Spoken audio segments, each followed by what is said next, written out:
नमस्कार, मैं हूं शरद द्विवेदी और आज का हमारा मुद्दा है जुगलबंदी में दम कोई नहीं है कम।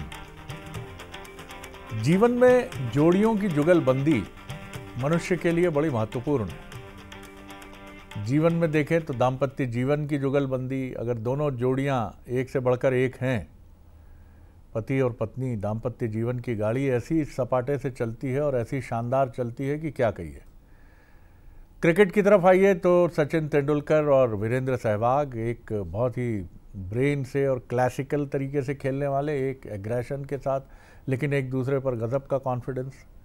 राजनीति में आइए तो अटल और आडवाणी जी की जोड़ी, 50 साल आडवाणी जी ने कभी अटल जी को लेट डाउन नहीं किया कि वो पावर कॉन्फ्लिक्ट में ये सोचें कि अटल जी क्यों, मैं क्यों नहीं हो सकता। प्रधानमंत्री वर्तमान नरेंद्र मोदी जी और अमित शाह जी की जोड़ी, उम्र का अंतर भले ही हो लेकिन इस जोड़ी की जो केमिस्ट्री है वो कमाल है और दोनों अपने अपने काम में बिल्कुल ऐसे कि, और जोड़ियां तब कामयाब होती हैं जब उनके बीच में ईगो कॉन्फ्लिक्ट्स नहीं होते। दोनों एक दूसरे को बहुत श्रद्धा से देखते हैं, जो सीनियर है वो भी और जो जूनियर है वो सीनियर को। दोनों में ये बात नहीं रहती, सीनियर सोचता है मेरा जूनियर बड़ा काबिल है, एक दिन हो सकता है कि बहुत आगे जाए, मुझसे भी आगे निकल जाए, और जूनियर सोचता है कि गुरुदेव जब तक हैं, प्रणब में हैं, इन्हीं के चरणों में हमारा जीवन है और इनको आगे बढ़ाना ही हमारा उद्देश्य है। लेकिन राजनीति में ऐसे combinations rarest of the rare कहे जाते हैं, क्योंकि यहाँ सपना होता है कुर्सी का, और कुर्सी का जब सपना होता है तो बहुत सारी चीज़ें बदल जाती हैं। लेकिन जिस पार्टी में, जिस संगठन में, जिस घर में आगे बढ़ने की ये भावना पति पत्नी में भी होती है, आगे बढ़ने के, ये तो मैं तो इनसे ज़्यादा सैलरी ले रही हूँ, मैं इनसे ज़्यादा अक्लमंद हूँ, पत्नी सोचती है, पति सोचता है, और कहानी कॉन्फ्लिक्ट्स में बदल जाती है। तो मध्य प्रदेश की राजनीति में भी इस समय बड़ी दिलचस्प जोड़ियां हैं, दो, यानी एक कांग्रेस की, एक बीजेपी की। जीतू पटवारी जी हैं, जीतू पटवारी जी के साथ जो हैं वो उमंग सिंगार जी हैं, और बढ़िया एक कॉम्बिनेशन आगे बढ़ने की कोशिश चल रही है। और इधर देखें तो हेमंत खंडेलवाल जी प्रदेश अध्यक्ष हैं, मुख्यमंत्री डॉक्टर मोहन यादव हैं, दोनों की जोड़ी है और ये आगे बढ़ने की कोशिश करी। तो आज इसी पर हम देखेंगे कि कांग्रेस की जोड़ी हो, बीजेपी की जोड़ी हो, और भी जो कॉम्बिनेशंस हैं कांग्रेस और बीजेपी में, ये सब मिलकर क्या एक विनिंग कॉम्बिनेशन बनेंगे। लेकिन पहले देखिए हमारी ये स्पेशल रिपोर्ट। मध्य प्रदेश की राजनीति में जोड़ियों की ताकत और जादू कोई नई बात नहीं है। इस बार तो तस्वीर और भी दिलचस्प है। एक और बीजेपी में मुख्यमंत्री डॉक्टर मोहन यादव और बीजेपी प्रदेश अध्यक्ष हेमंत खंडेलवाल की जोड़ी सत्ता और संगठन के बीच बैलेंस बनाकर सरकार चलाने का मॉडल पेश कर रही है। मोहन का सत्ता संतुलन और उनका पब्लिक कनेक्ट, तो हेमंत खंडेलवाल की संगठन क्षमता। दोनों के तालमेल से बीजेपी को नए तेवर के साथ ही नए सियासी सुरताल मिले हैं। बीजेपी इसे जनता के भरोसे का मूल मंत्र मान रही है, तो कांग्रेस पर निशाना भी साध रही है। देखिए, भारतीय जनता पार्टी की सरकार हो या संगठन, हम सब विचार के लिए काम करते हैं। जनता के जीवन में कैसे बदलाव हो, देश कैसे मजबूत हो, यही हमारा ध्येय है। और देश कैसे ऊंचा हो, देश का गौरव कैसे बढ़े, इसके लिए निरंतर प्रयत्नशील रहते हैं और ये एक आदर्श व्यवस्था है। कांग्रेस में इसके विपरीत गुटों और व्यक्तिवाद को बढ़ावा देते हुए एक दूसरे को नीचा दिखाने की राजनीति होती है, क्योंकि वहां पर विचार नहीं, वहां पर संगठन नहीं, वहां पर व्यक्तिवादिता है। तो कांग्रेस में सड़क से लेकर सदन तक जीतू पटवारी और उमंग सिंघार की जुगलबंदी पार्टी की आवाज बुलंद कर रही है। जीतू का आक्रामक अंदाज और सिंघार की दबंग सियासत, दोनों की जोड़ी विपक्ष के साथ जनता के मुद्दों को धार देने की कोशिश कर रही है। कांग्रेस का दावा है कि उसके नेताओं का यही तालमेल बीजेपी की घबराहट की वजह है। भारतीय जनता पार्टी में भी दो लोगों की जोड़ी है, मगर वो सत्ता के मलाई की जोड़ी है। और कांग्रेस की जो जोड़ी है वो संघर्ष की जोड़ी है, संघर्ष जनता के जो है लिए न्याय मांगने की जोड़ी है। जोड़ी तो सत्ता पक्ष और विपक्ष दोनों तरफ दम दिखा रही है, लेकिन सियासत है तो तंज और तर्कश से तीर भी दोनों तरफ से चलते हैं। लेकिन सच यही है कि दोनों तरफ की जुगलबंदी अपनी भूमिका में दमदार है। बात सिर्फ एक है, जुगलबंदी में दम कोई नहीं है कम। 2028 के आने वाले चुनाव तक इन जोड़ियों में रफ्तार और धार और बढ़ेगी और यही जोड़ियां मध्य प्रदेश की अगली सियासी चाल भी तय करेंगी। दोनों टीम्स, जो टीम बीजेपी, टीम कांग्रेस की जो जोड़ियां हैं, बेहिचक ज़बरदस्त टक्कर होगी 2028 की बात करें, क्योंकि जोड़ियों में दम है, दोनों जोड़ियों में।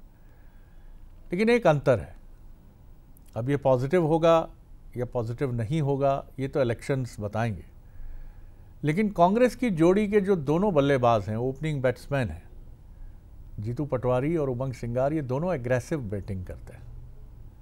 ये गेंद को आगे बढ़कर सीमा रेखा के बाहर, बाउंड्री के बाहर पहुंचाने का एटीट्यूड रखते हैं। बीजेपी में doctor Mohan Yadav aggressive batting करना पसंद करते हैं। वो भी जीतू पटवारी या उमंग सिंगार की तरह तेज़ रन बनाना और गेंद को छक्के और चौके से तेज़ी से स्कोर बोर्ड पर रंग टांगना उनकी पसंद है।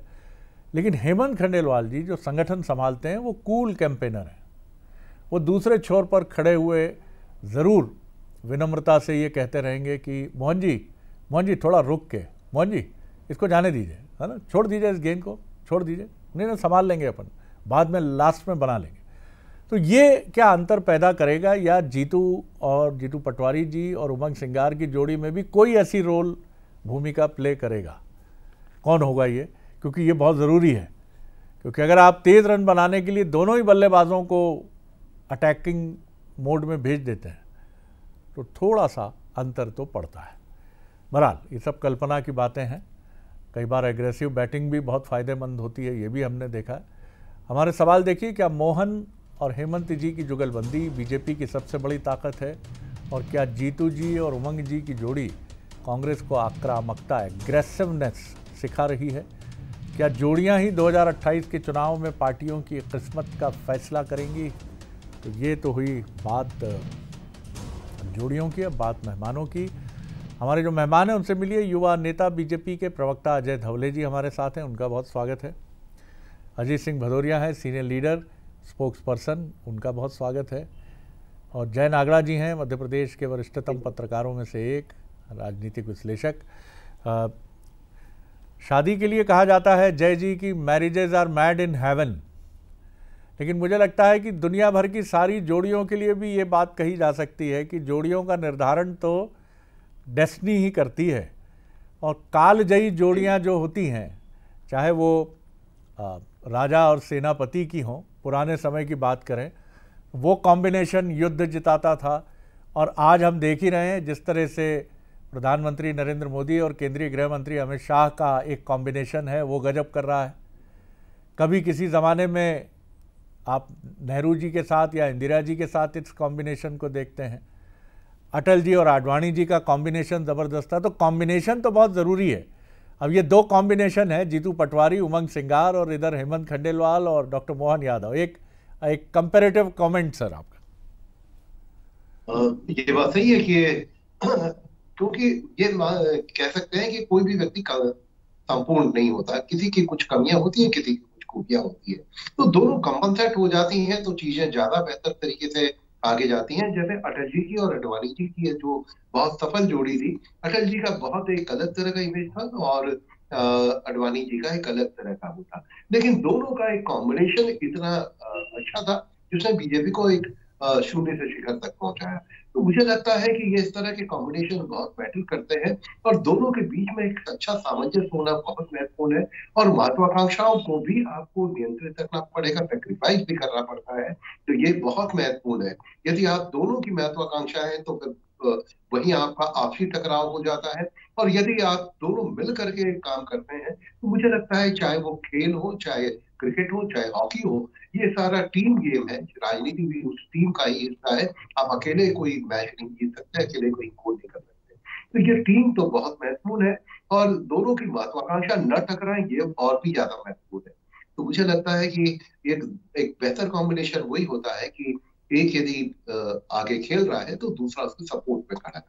जी बिल्कुल जय जी। और जैसा हमने क्रिकेट में कई बार देखा है, वैसे ही परिवार में या संगठन में भी ज़रूरी है कि एक तरफ छोर पर खड़ा हुआ प्लेयर 95 पर खेल रहा होता है और दूसरी तरफ जो बल्लेबाज आया, जीत के लिए आपको 4 रन बनाने हैं, 5 रन बनाने हैं, और जो दूसरा बल्लेबाज है जिसने 10 रन या 4 रन बनाए हैं, वो चौका मार के खेल खत्म कर देता है, छक्का मार के। और कमेंटेटर्स और लोगों के बीच में ये मैसेज जाता, अरे यार 1 रन लेके उसको मौका नहीं दे देता तो वो भी छक्का मार के शतक पूरा कर लेता। लेकिन वहाँ ये मैसेज जाता है कि टीम इम्पॉर्टेंट है, आपका शतक इम्पॉर्टेंट नहीं है। ये भाव होना राजनीति में और 2025 की राजनीति में कितना महत्वपूर्ण है और क्या है। जैसा अटल जी और आडवाणी जी में हमने देखा कि आडवाणी जी ने इंतज़ार किया 2009 तक, जब अटल जी राजनीतिक परिदृश्य से अलग अलग कारणों की वजह से उसका हिस्सा नहीं रहे सक्रिय राजनीति का, तब आडवाणी जी प्रोजेक्ट हुए मुख्य प्रधानमंत्री के तौर पर। लेकिन कामयाबी नहीं मिली, ये अलग बात है। लेकिन उन्होंने कभी अटल जी के पैरों के तले कालीन खींचने की कोशिश नहीं की, सलाम है उनको इस बात के लिए। तो भदौरिया साहब, ये जज्बा बहुत ज़रूरी है राजनीति में, क्योंकि एक तरफ ऐसे लोगों की फौज है कि हुजूर आपसे बेहतर तो कोई है ही नहीं, हुजूर ये मौका है, हुजूर ठीक है, हुजूर तय तो आला कमान करता है, हुजूर अपन भी अपना बायोडाटा पहुंचा देते हैं सर, विधायक तो अपने साथ खड़े हैं, जैसा कर्नाटक में हो जाता है, जैसा छत्तीसगढ़ में हो जाता है, जैसा कभी मध्य प्रदेश में भी हो गया था। जी देखिए शरद जी, कोई भी ऑर्गेनाइजेशन हो, जैसे आपने जय जी ने बहुत अच्छा विश्लेषण किया, उसमें जोड़ी बहुत आवश्यक है। एक महत्वपूर्ण जोड़ी आप भूल गए शायद, मध्य प्रदेश की मीडिया के लिए शरद द्विवेदी जी और मनोज सैनी जी, ये भी बहुत ऊंचाइयों पे पिछले कुछ साल से मध्य प्रदेश की मीडिया को ले जा रही है। जी तो धन्यवाद आपको, धन्यवाद। मैं याद दिला देता हूँ क्योंकि हम लोग आकलन करते हैं इसका, हम लोग आकलन करते हैं इसका आदरणीय शरद जी। जहाँ तक राजनीतिक विश्लेषण की बात है और कांग्रेस पार्टी की विशेषकर, आप देखेंगे 1947 में देश आज़ाद हुआ, पंडित जवाहरलाल नेहरू ने और सरदार वल्लभ भाई पटेल ने मिलकर इस देश का स्वरूप तय किया। कितनी रियासतों को मिलाया इस देश में, कई रियासतें दूसरे देश में मुल्क में जाने को तैयार बैठी थी, कई अपना अलग देश घोषित करना चाह रही थी, परंतु इन दोनों की जोड़ी ने देखे इस देश को एक गुलदस्ते की तरह सजाया, जिसमें IIT, IIM, भाखड़ा नंगल बांध, अच्छे अच्छे संस्थान, एरोस्पेस और ये सब चीज़ें दी आपको, बिल्कुल मिसाइल वगैरह सारी चीज़ें लाके इस देश के युवाओं को, आज हम और आप जो बात कर रहे हैं, इस टेक्नोलॉजी पे बैठ के बात कर रहे हैं, इतने शांति प्रिय माहौल में, ये भी उस समय की जो नींव तैयार की गई उसका परिणाम। बिल्कुल, अब मैं इस बात से सहमत हूँ, अटल जी आडवाणी जी की जोड़ी ने देश के लिए सकारात्मक कार्य किया, देश के अपनी पार्टी के लिए सकारात्मक कार्य किया और देश के लिए भी सकारात्मक कार्य किया। परंतु आप देखेंगे कि आज की तारीख में चाहे आप, मैं नाम नहीं लूँगा, नकारात्मक बात नहीं करूँगा, जो जोड़ी का नाम ले रहे हैं वो देश हित में बात नहीं कर रहे हैं, वो सिर्फ अपने और अपने हितों की बात कर रहे हैं।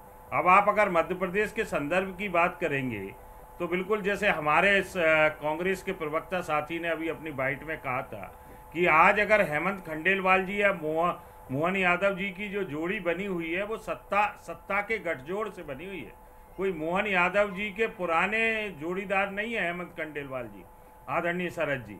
हाँ, जीतू पटवारी जी, उमंग सिंगार जी जरूर यूथ कांग्रेस के साथी हैं, पुराने, लगातार समय से देखते चला आ रहा हूँ। मैं खुद, उमंग सिंगार जी धार जिला युवक कांग्रेस के अध्यक्ष थे, मैं धार जिला युवक कांग्रेस का प्रभारी था, उस समय से देखता आ रहा हूँ। ये दोनों संघर्षशील युवा लगातार पार्टी के लिए काम कर रहे हैं और नेतृत्व ने इनको पहचाना, आदरणीय शरद जी, और इनको जिम्मेदारी दी। आप देखिए, थोड़ा सा पीछे ले जाऊंगा फ्लैशबैक में, 2018 से पहले अरुण यादव जी और अजय सिंह जी की जोड़ी ने कांग्रेस पार्टी को इस स्थिति में लाके खड़ा कर दिया कि उसका परिणाम ये रहा कि 2018 में सरकार बनी कांग्रेस पार्टी की कमलनाथ जी के नेतृत्व। तो ये जोड़ियां बिल्कुल निश्चित रूप से कारगर होती हैं, परंतु इनके, और ये मैं आपकी बात से आदरणीय शरद जी बिल्कुल शब्द सा सहमत हूँ, सोच सकारात्मक होना चाहिए, त्याग की भावना होना चाहिए। जैसे जीतू पटवारी जी और उमंग सिंगार जी दोनों ने अपने आप को जय और वीरू के रूप में मध्य प्रदेश की राजनीति में युवाओं के बीच में स्थापित कर दिया। नहीं सर, वो भी मत जोड़ी से तुलना करिए, जय और वीरू दोनों रहे, क्योंकि शोले का वो वाला जो है जिसमें दोनों रहते हैं, वो वाला एंगल जो है वो सिप्पी साहब ने पहले बनाया तो था, लेकिन बाद में उन्होंने उसको हटा दिया था।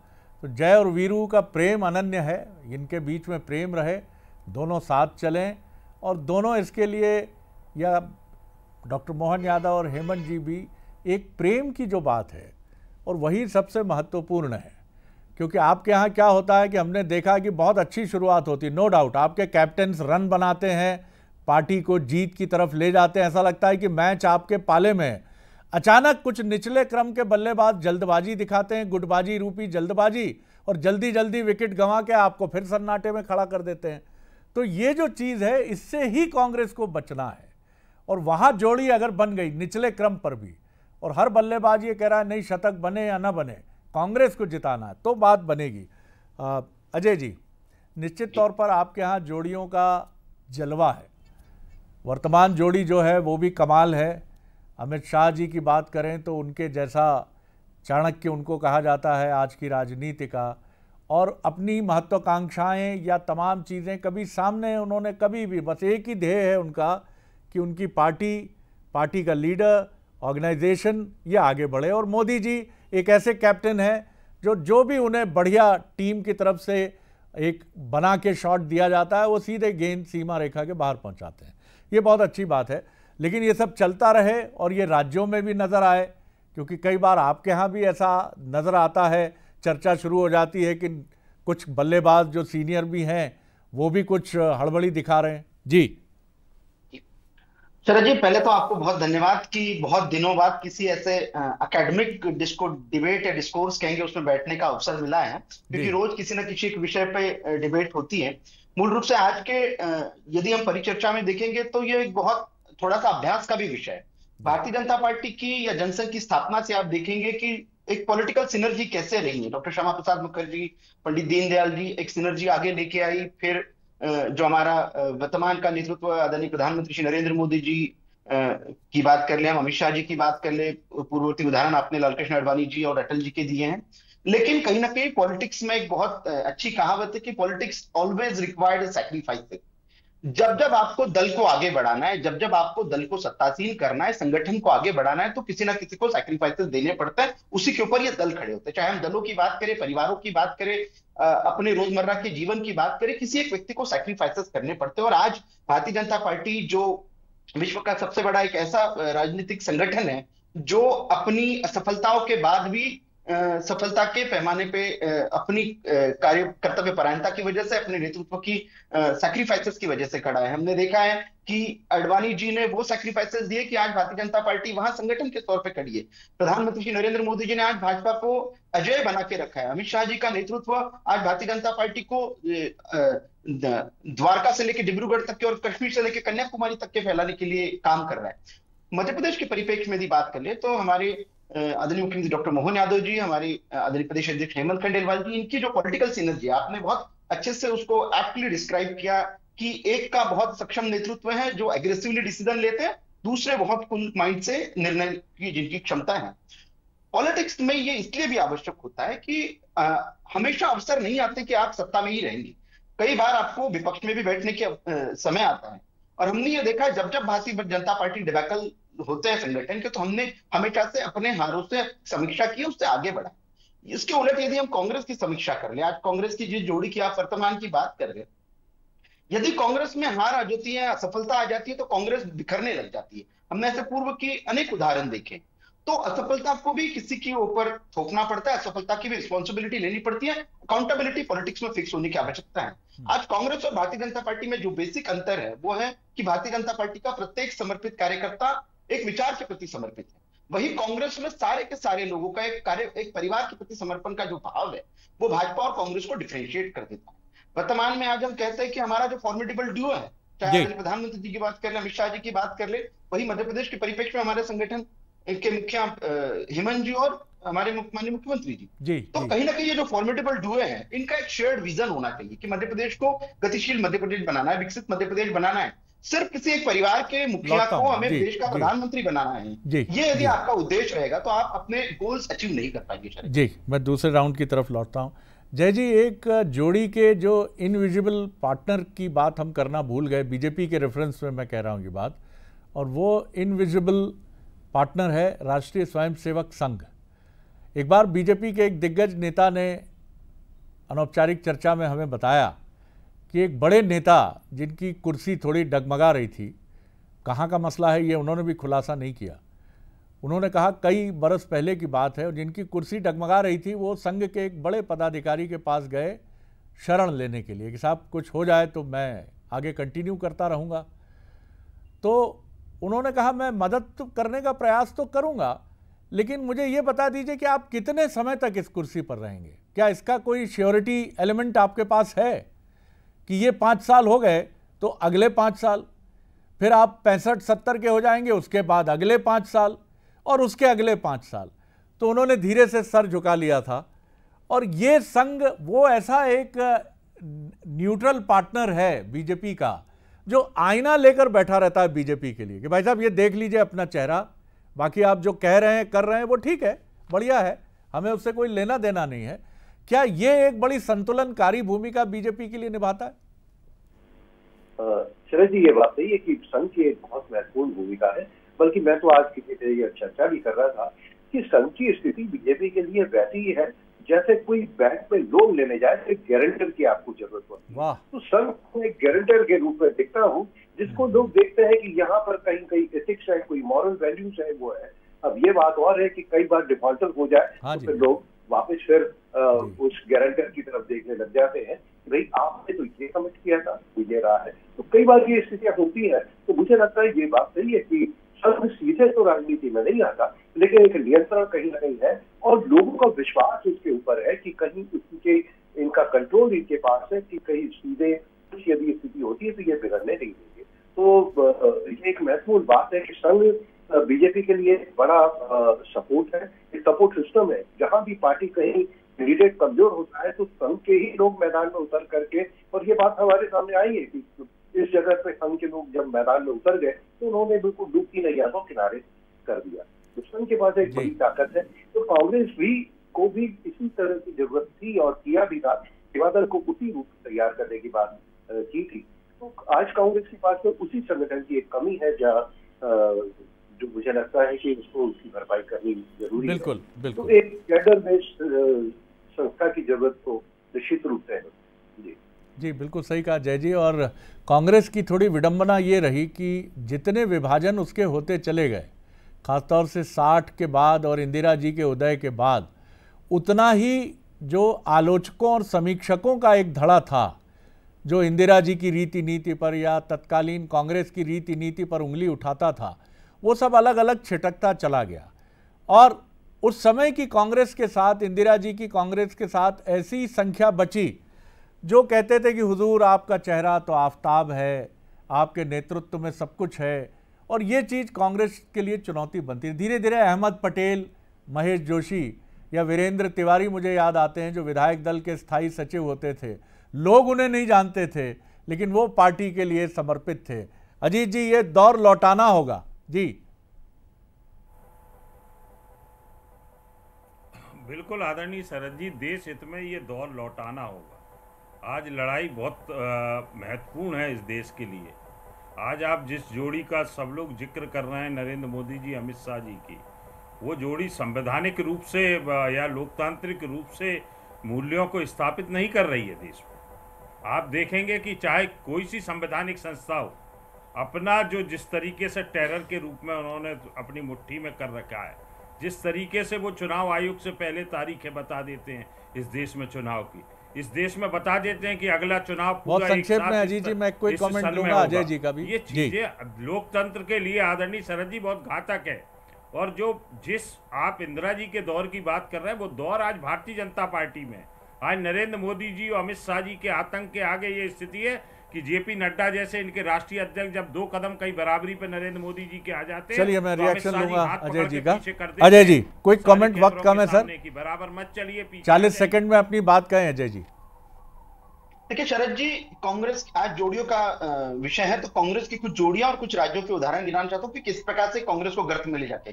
वर्तमान में डीकेएस की और सिद्धरामैया की लड़ाई चल रही। छत्तीसगढ़ में हमने टीएस सिंहदेव की और भूपेश बघेल जी की लड़ाई देख ली थी। राजस्थान में सचिन पायलट और गहलोत जी की लड़ाई देख ली थी। हिमाचल में हमने सुक्खू परिवार की और वीरभद्र जी के परिवार की लड़ाई देख ली थी। मध्य प्रदेश में हमको तथाकथित कमलनाथ जी की और उस लड़ाई का हम सब भली भांति परिचित है।